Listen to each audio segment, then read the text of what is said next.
We're on Tenerife in the Canary Islands, those southern outposts of Spain, 80 miles from the coast of Africa and the Sahara Desert. It's midwinter, mid-70s, marvellous. But the reason we're here is that British holidaymakers are coming in greater numbers than ever before. We're starting as we mean to go on, because whatever else the winter has in store for you, we guarantee you sunshine every Wednesday night. And we start right here on Tenerife, where British tourists outnumber even visitors from Spain. This is Los Cristianos, one of those places where tourism and Tenerife overlap, and the yachts still share the harbour with the fishing fleet. Los Cristianos is in the south of the island.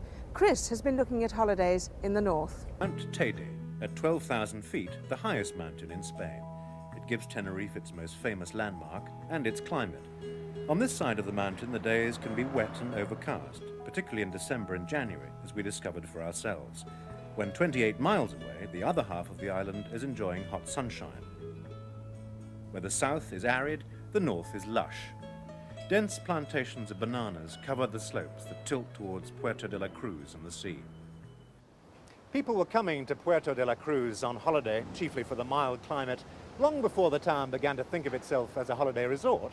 But as more people came, so Puerto set out to give them what they wanted. It didn't really have a beach, just this patch of volcanic grit, which looks more like cinders than sand. But back in the 50s, they decided to change all that and began to build the Lido. It's a kind of man-made South Sea island, all pools and palms and paving the colour of coral. It costs about 85 pence a day to get in.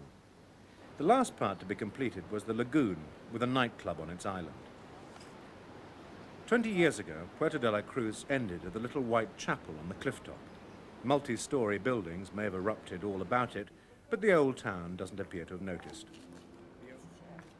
The old square still shelters under its heavy canopy of ficus trees. There are still some handsome old balconied buildings in the shopping streets. Tenerife is a duty-free island. Cigarettes and drink are cheap, cameras, clothes and radios much the same, if not more, than you'd pay at home. Eating out is good value at about £4 a head, cheaper than mainland Spain, according to one survey. And then there's the fishing port, where it all began. It's still a working harbour. There's more than the occasional clue that this is an island the British have long made their own. But then there is a British library and a British church in Puerto de la Cruz, which date from a much earlier generation of travellers. So bringing our beer and our chip shops away with us isn't so very different from importing our books and our parsons. Or our clubs, come to that. The British Club was founded in 1906. It was originally called the Outdoor Games Club, and that's still where the emphasis lies, despite the occasional game of Call My Bluff on Wednesday nights. This is the only bowling green in the Canaries.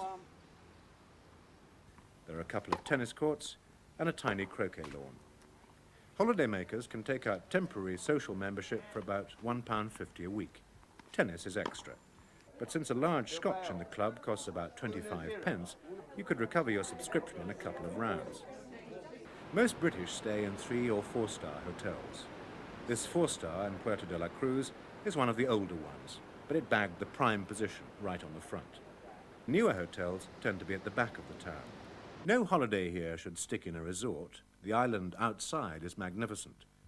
The road to Mount Teide climbs from the banana farms on the plain through lines of chestnuts and forests of pine to vacant fields of volcanic rock. It's another planet. Elsewhere, great columns of contorted stone spout from the landscape. The entire summit of Teide itself is contained within the walls of one giant volcanic crater. With so much more on the island than simply resorts and beaches, Tenerife will never be buried by any tourist explosion.